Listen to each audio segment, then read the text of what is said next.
क्योंकि नितिन की आंखें पूरी तरह लाल हो चुकी थी और वो बड़े भयानक तरीके से हंसता हुआ रियर मिरर से उसी की तरफ देख रहा था। उसे देखकर रिया अचानक से चिल्लाई और उसके चिल्लाते ही नितिन उस पर झपट पड़ा। बचाओ, कोई बचाओ मुझे। वर्षा ने जल्दी से अपना हाथ में पहना हुआ रुद्राक्ष का ब्रेसलेट नितिन के माथे पर लगा दिया। तभी नितिन बुरी तरह तड़पता हुआ रिया से दूर हो गया और वो तीनों देर ना करते हुए गाड़ी से निकलकर वहां से भाग गए। हमें कुछ भी करके जल्दी से जल्दी यहाँ से निकलना होगा। अब तो नितिन भी उसकी चपेट में आ गया और अगर उसने हमें ढूंढ लिया तो वो हमें मार डालेगा। तुम्हारे हाथ का रुद्राक्ष का ब्रेसलेट कहाँ गया वर्षा? ओह माय गॉड, लगता है मेरा रुद्राक्ष वाला ब्रेसलेट गाड़ी में ही गिर गया। Oh no. वर्षा ने जैसे ही ऐसा बोला वैसे ही पीछे के एक पेड़ पर बैठे नितिन ने पीछे से उस पर हमला कर दिया और उसे घसीटता हुआ जंगल के अंदर ले जाने लगा। बचाओ, प्लीज बचाओ, ये मुझे मार डालेगा। रिया, क्या तुम्हारे पास कोई धार्मिक चीज है जिससे हम वर्षा को बचा सके?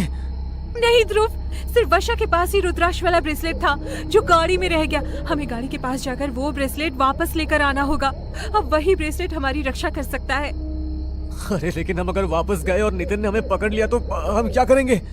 कुछ ना कुछ तो करना ही पड़ेगा न ध्रुव, वरना वैसे भी हमारे पास बचने के लिए कुछ नहीं है।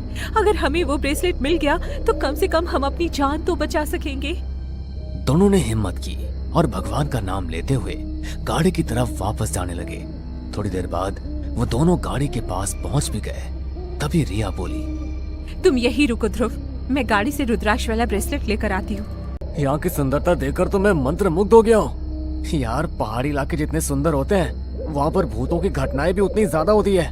मैंने सुना है कि कश्मीर में बहुत सी ऐसी जगह है जहाँ पर हमेशा लोगों को छलावा होता है और उस छलावे में फंसकर लोग मारे जाते हैं। अरे यार, तो क्यों हमें डराने की कोशिश कर रहा है?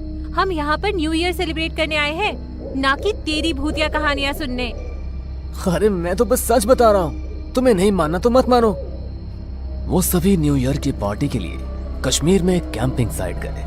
वहां पर पहुंचकर उन्होंने अपने टेंट लगाए और बोनफायर जलाने की तैयारी की। वो सभी बोनफायर जलाकर उसके पास बैठ गए। तभी नितिन ने कहा, यार मैंने सुना है कि कश्मीर की लड़कियां बहुत सुंदर होती है। पहाड़ी लड़कियों की खूबसूरती कुछ अलग ही होती है। काश अभी मेरे पास कोई पहाड़ी लड़की आए और बोले कि तुम कितने अच्छे हो, मुझे तुमसे शादी करनी है। भाई, रात के 12 बजे किसी लड़की का तो पता नहीं, लेकिन कोई भूतनी जरूर तेरे पास आ सकती है।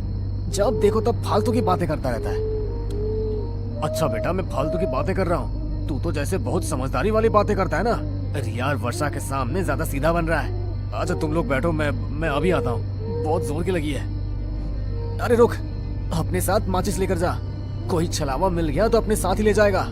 अरे तू बंद करना अपनी बकवास यार, अभी आ रहा हूँ बस मैं। ध्रुव ने कश्मीर में होने वाली कई भूतिया हादसों के बारे में सुना था, इसलिए वो बार बार सबको सावधान कर रहा था।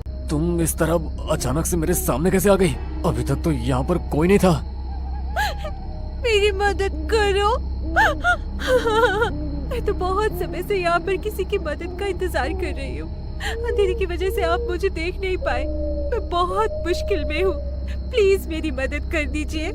शहर से आए हुए कुछ लड़के मेरे पीछे पड़ गए थे, बड़ी मुश्किल से अपनी जान बचाकर भागी हूँ। यहाँ पर अकेली रहती हूँ, कोई ऐसा है भी नहीं जिसके पास मैं मदद के लिए जा सकूं। आप मुझे अच्छे इंसान लगते हैं, आप मेरी मदद करेंगे ना? हाँ, तुम चिंता मत करो, तुम मेरे साथ चलो, तुम्हें कोई खतरा नहीं है। नितिन रास्ते भर उससे बातें करते हुए अपने दोस्तों के पास वापस आ गया। उसके दोस्तों ने उसे देखा तो हैरान रह गया। ये तुम क्या कर रहे हो नितिन? हाँ, मैं तो तुमसे इसे मिलवाना ही भूल गया, ये मुझे रास्ते में मिली। अरे कौन मिली? कोई भी तो नहीं है यहाँ पर। क्या? नितिन ने मुड़कर दूसरी तरफ देखा तो वहां पर कोई भी नहीं था।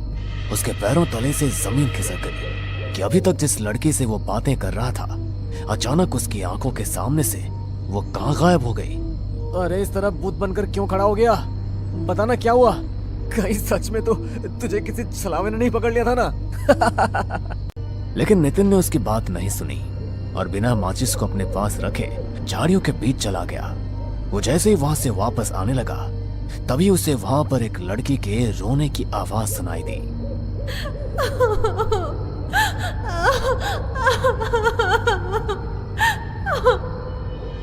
अरे इतनी रात गए लड़की के रोने की आवाज।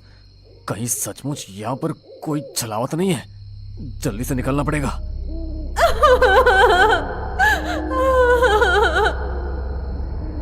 नितिन जैसे ही वहां से जाने लगा तो उसे फिर से लड़की की रोने की आवाज सुनाई दी तो वो वहीं पर रुक गया। अरे अरे फिर से वही आवाज। लगता है सच में कोई मुसीबत में है।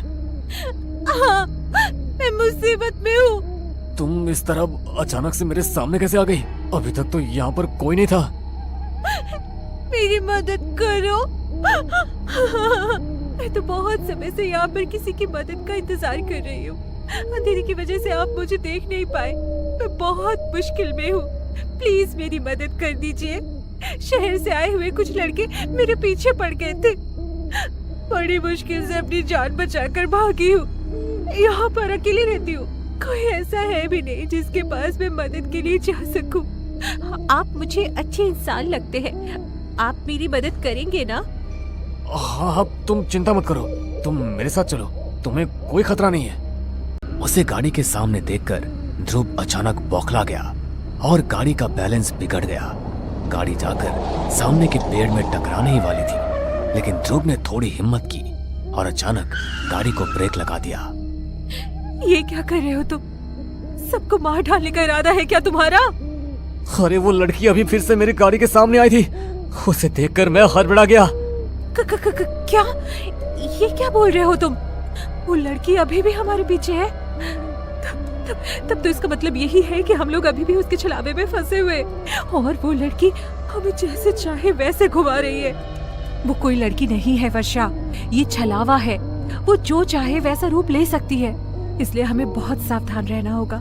ध्रुव, तुम जल्दी से गाड़ी स्टार्ट करो और अगर इस बार कोई भी गाड़ी के सामने आए तो गाड़ी ना तो रोकना और ना ही हड़बड़ाना, बस गाड़ी आगे बढ़ा देना। ध्रुव ने अपने आप को थोड़ा समझाया और फिर से गाड़ी स्टार्ट की। इस बार उसने पहले से भी ज्यादा स्पीड से गाड़ी को भगाना शुरू किया। तभी अचानक से रिया की नजर गाड़ी के रियर मिरर पर पड़ी तो उसके होश उड़ गए, क्योंकि नितिन की आंखें पूरी तरह लाल हो चुकी थी और वो बड़े भयानक तरीके से हंसता हुआ रियर मिरर से उसी की तरफ देख रहा था। उसे देखकर रिया अचानक से चिल्लाई और उसके चिल्लाते ही नितिन उस पर झपट पड़ा। बचाओ! कोई बचाओ मुझे! वर्षा ने जल्दी से अपना हाथ में पहना हुआ रुद्राक्ष का ब्रेसलेट नितिन के माथे पर लगा दिया। तभी नितिन बुरी तरह तड़पता हुआ रिया से दूर हो गया और वो तीनों देर ना करते हुए गाड़ी से निकलकर वहां से भाग गए। हमें कुछ भी करके जल्दी से जल्दी यहाँ से। इसलिए वो हिम्मत हार कर अपने घुटनों पर बैठ गया और उसकी आंखों से आंसू निकल गए। हमारी मदद करो ऊपर वाले। इस छलावे ने हमें बुरी तरह अपने चंगुल में ले लिया है।